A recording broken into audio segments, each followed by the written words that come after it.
네, 지금부터는 김문수 국민의힘 대선 경선 후보와 함께 자세하게 이야기 나눠보겠습니다. 어서 오세요. 네, 반갑습니다. 네, 반갑습니다. 계속 연이어서 어제는 또 4인 합동 토론 하시기도 했고 맞수 토론 하시기도 했고 계속 토론 일정을 이어가고 계신데 근데 그렇게 토론이 시작이 되면서 김문수 후보의 지지율이 조금 떨어졌다 이런 조사와 분석들이 나왔거든요. 어떻게 좀 보고 계실까요? 왜 그렇다고 보실까요? 떨어졌다고 하는 것은 한덕수 권한대행하고 저하고 같이 넣었을 때 그럴 때는 우리 둘이 비슷하기 때문에 둘이 갈라서 서로 먹는 효과가 있기 때문에 그렇게 보입니다. 그러나 한덕수 권한대행을 빼고 하면은 제가 여전히 많이 앞서고 있습니다. 알겠습니다.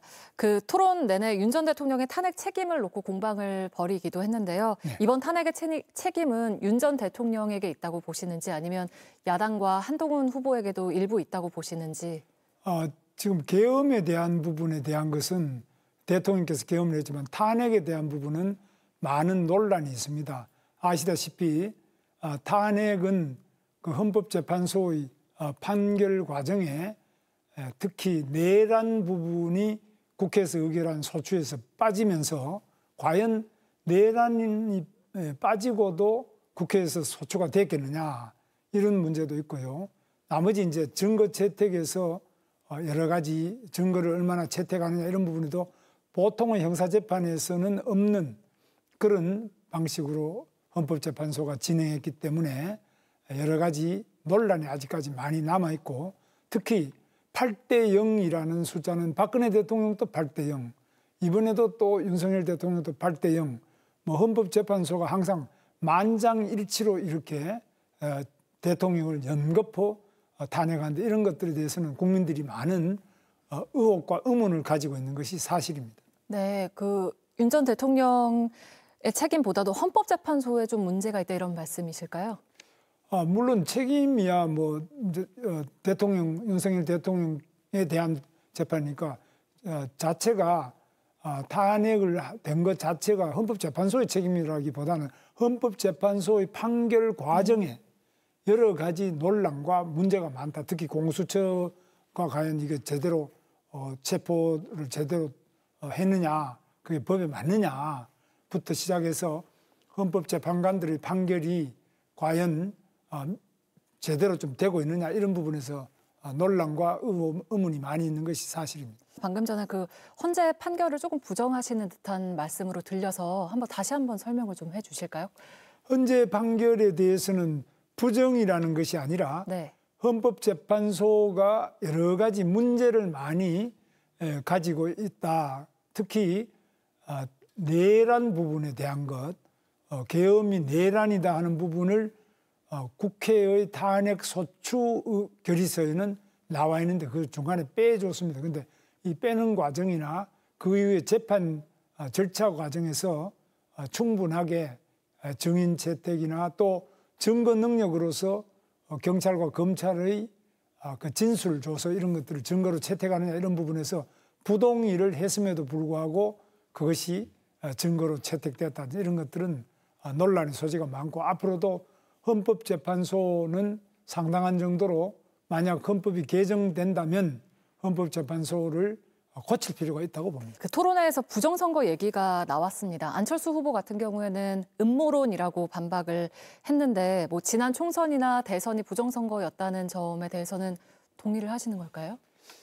부정선거론이 뭐냐, 음모론이 뭐냐 이런 게 있는데 현재 중앙선거관리위원회가 문제가 상당히 있는 게 사실입니다. 중앙선거관리위원회 사무총장이 그 아들을 특채한다든지 직원들 특채 사례가 감사원 감사에도 수십 건이 나왔는데 이건 잘못됐고요. 그다음에 사전선거, 특히 관외 사전투표 부분은 그 투표 함의 보관 문제, 한 닷새 동안 보관해야 되지 않습니까? 이 보관이 제대로 되고 있느냐, 또 관외 사전투표 투표지가 자기 주소지 선거관리위원회로 우송되는 과정이 제대로 안전하냐, 또 투표 용지가 제대로 되느냐 많은 의혹이 제기되고 있는데 이런 의혹에 대해서는 중앙선거관리위원회가 반드시 밝혀줘야 되는데 이거 제대로 안 밝혀지고 계속 의혹을 증폭시키는 선관위 내부의 부정 비리 이런 것들이 또 나오니까 이 의혹이 증폭되고 있는데, 이것은 제가 대통령이 되면 반드시 의혹을 남김없이 해소하고 국민들이 의혹 제기하는 부분에 대해서는 성실하고 즉각적으로 하나하나 밝혀서 의혹을 다 불을 끄도록 하겠습니다. 근데 만약에 후보님께서 이제 대통령까지 당선이 되셨는데 그거 부정선거다라고 부정을 할 수도 있잖아요. 그렇습니다. 그 의혹 제기는 누가 대통령이 되든 간에 이 권한 워낙 중요하지 않습니까? 한 표 한 표가 가장 중요한 부분인데, 이 한 표 한 표가 문제가 있다고 의혹을 제기할 경우에는 반드시 중앙선거관리위원회는 해명을 하고 밝혀줄 책임이 있습니다.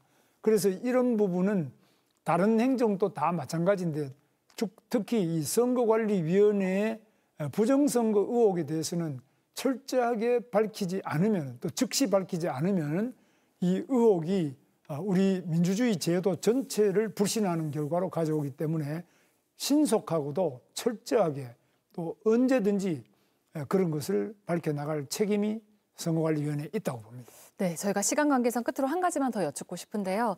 대통령에게 이제 미래 비전이라는 게 참 중요할 텐데, 후보께서 생각하시기에는 뭐 2040년, 그러니까 대한민국의 미래 산업을 위해서 이 분야는 꼭 투자를 하고 싶다 하는 지점이 있을까요?